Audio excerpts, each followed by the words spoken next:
following the aromatawai, the reflection, there are endless permutations that can follow in regard to the new experiences.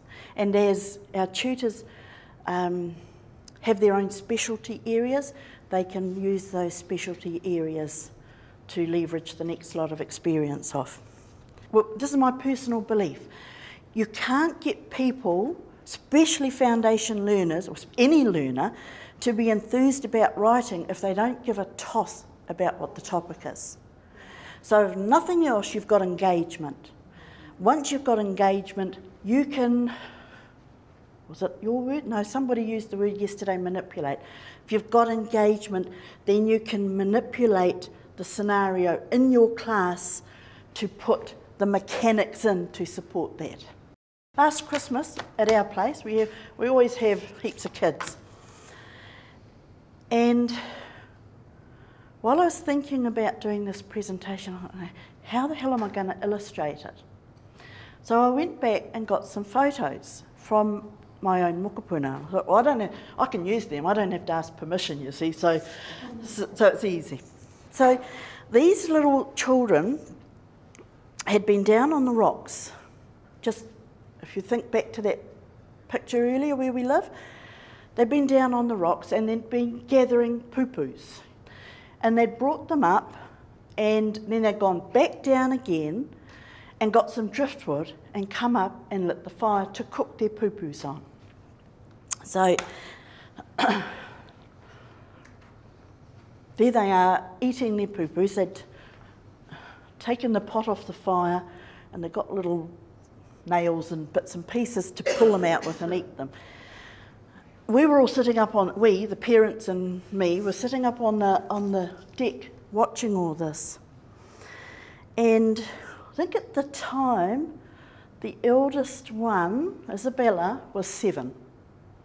So these kids had done all of this. I mean, we were kind of hovering in the background watching, but essentially they'd done it all themselves, because that's what they do when they're home.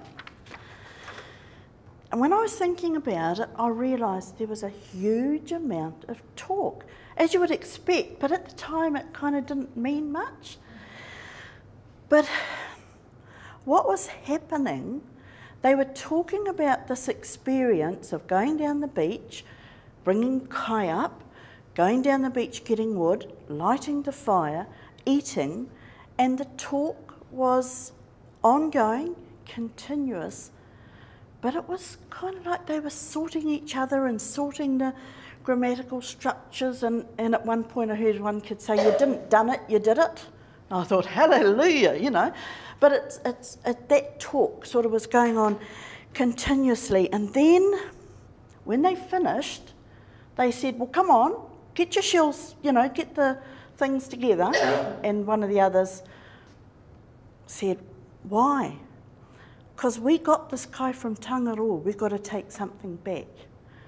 And I thought, wow, hallelujah again. They've learnt something and they're putting into practice stuff that we knew. But the point was, they were talking. And I was really chuffed, because when I thought about it was that they were doing all those processes that I had put into that Awhio+Model. They were refining each other's kōrero. They were adding to it. It was really, really cool. Anyway, I was really chuffed. A little later on that same day, Isabella went onto her mother's computer, and with some help, she came up with this.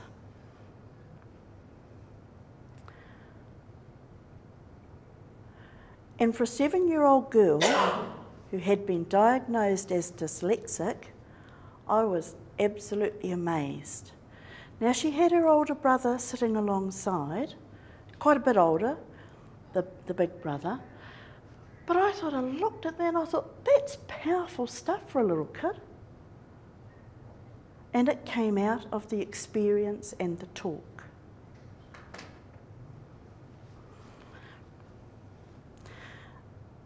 There was a discussion about this word in particular that I heard. Didn't hear much else, but she was going to put it was good.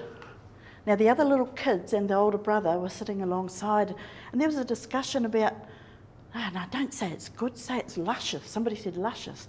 And then they settled on the word delicious. So I thought, you know, that's powerful stuff when kids can work together to come up with better words. Anyway, this is the aromatawai part, the reflection part. She and the big brother were having a wonderful time, and he was using some very uncomplimentary words about her ethnicity and her ability, and they were having a lovely, lovely time reflecting on the story and what might come next. So that's just a little illustration of the way I think the Awhio process can work. So just to recap, I think if we've got a really good experience to start, a really good forum for the talk to take place, we can get better writing, we can get better aromatawai, we can get better reflection, and it is an ongoing cycle. I believe that can be quite powerful. Some of the references that I have used, if you want them. I just want to read a little bit from Hemara, 2000. He says, 19th century Māori manuscripts capture a past that might have been lost if Māori had not placed high value of literacy at a crucial moment in their history. The adaptation of literacy was rapid and widespread. Either Māori or a blend of native and exotic teaching and learning styles enabled a pre-literate society to capture literacy and learning within one generation and then reconfigure it to suit themselves. Now something's gone majorly wrong in the meantime, why we have so many Māori not excelling at literacy. My hope, and indeed my belief, is that by using the Awhio model, we might be able to hook them back into some decent writing. I do strongly believe that talk is the missing bit.